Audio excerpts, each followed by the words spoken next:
to Let's Talk About Art, part 2 of our series about how to sell and show your paintings.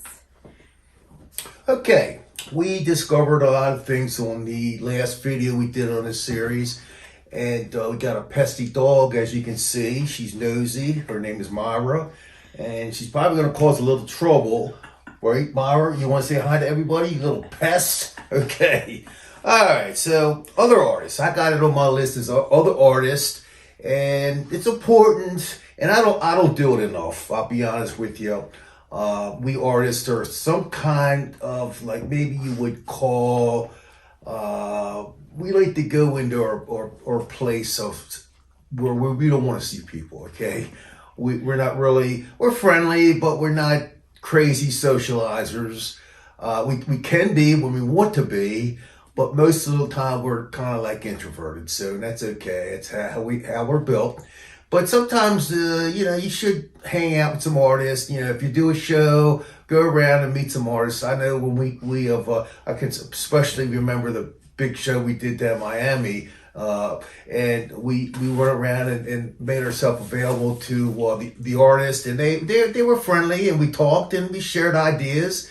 How the show going, and get responses. So, and then we went throughout a lot of the warehouses and artists and stuff. It was a real big. I think it was almost a week long. So we met a lot of artists, and it's good. Okay, so I recommend that, and get out there and make yourself known, because maybe an artist has seen your work, a fellow artist, and does not paint like you.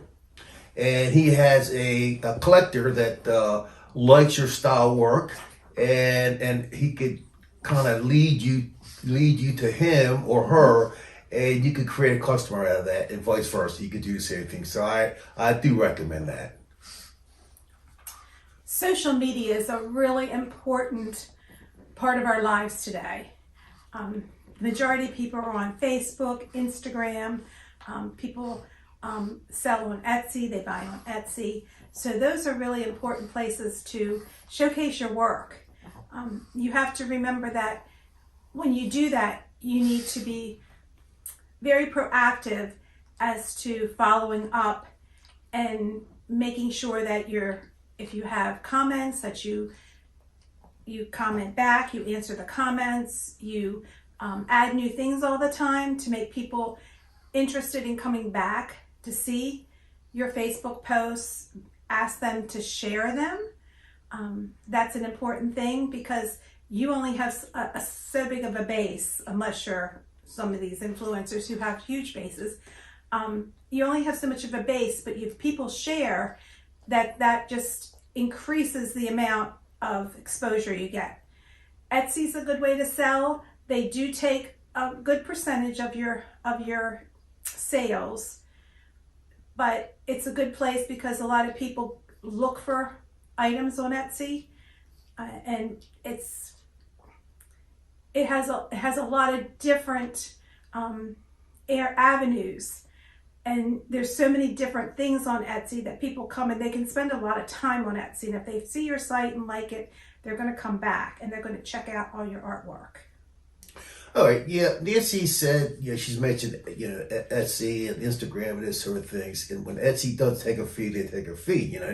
It's built in. It's built into what they do. Yeah. The only thing is, Etsy's not going to get you top dollar for your work. I mean, it's just not, because we got a lot of art people that are selling stuff for $100, and it's like $100 for a painting. It's like craziness. So you're gonna have that kind of stuff going on. So it's a good social event. Especially Facebook. You post something and you get to your friends and that sort of thing. Now, I wanted to touch upon something called jewelry events, and a lot of these shows and smaller shows. Or indoors and outdoors have something called a jewelry event. And what it basically means is you're competing, you're picking what you would call your best work at that time.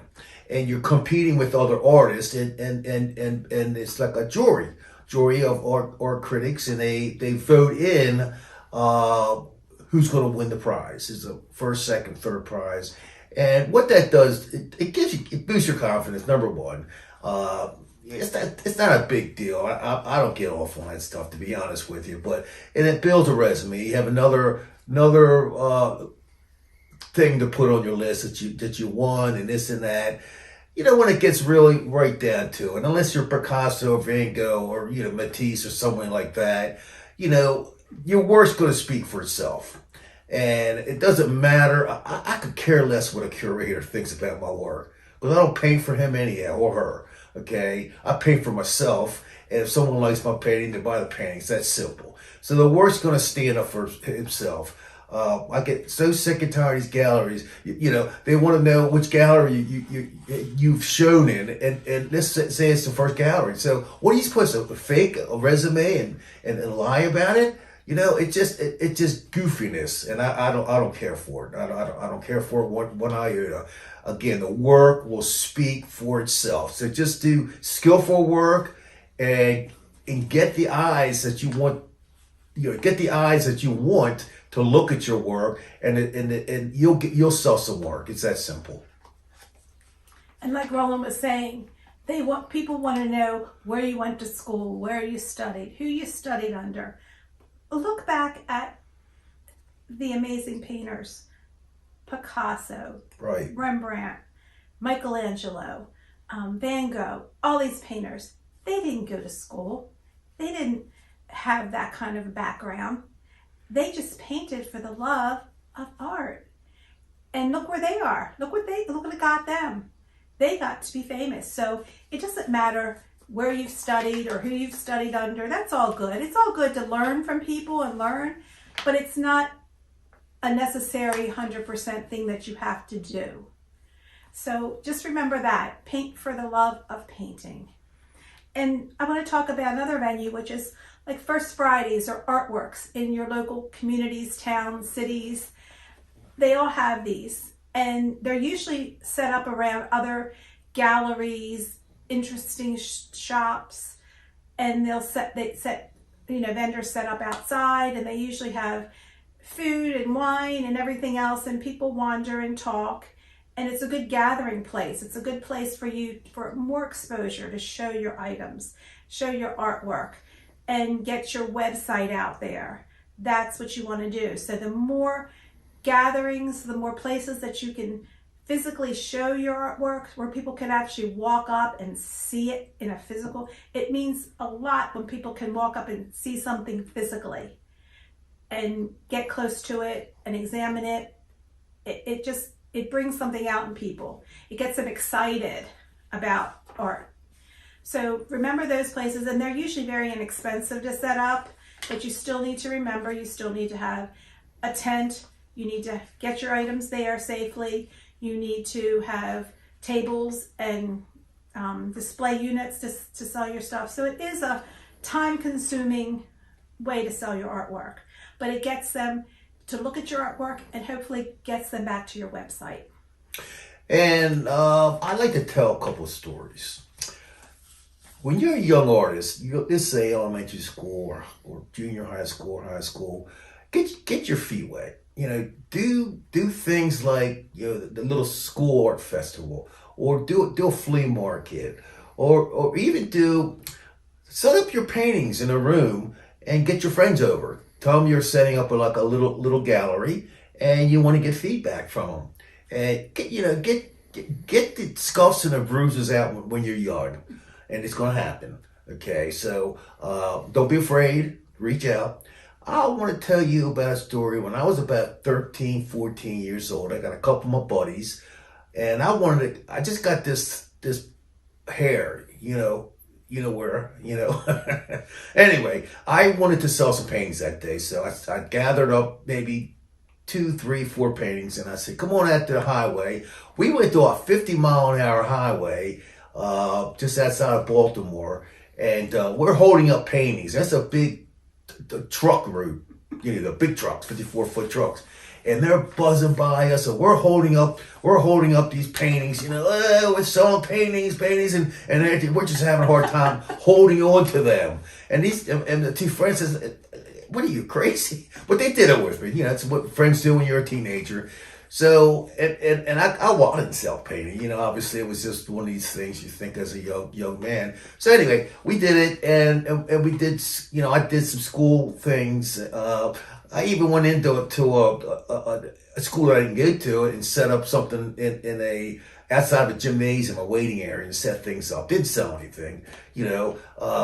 You get all that out of your way. You get out of the way, and then when you start growing into your artwork and you're maturing about showing and selling, you'll look back at that and you'll laugh, and it's okay. You know, it's nothing wrong with that. Just get it all out early and then move forward.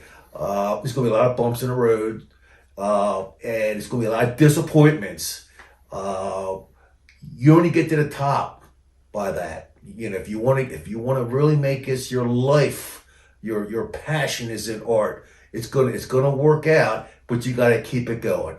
So what I want to do is encourage all artists, never quit painting. It's not about the money.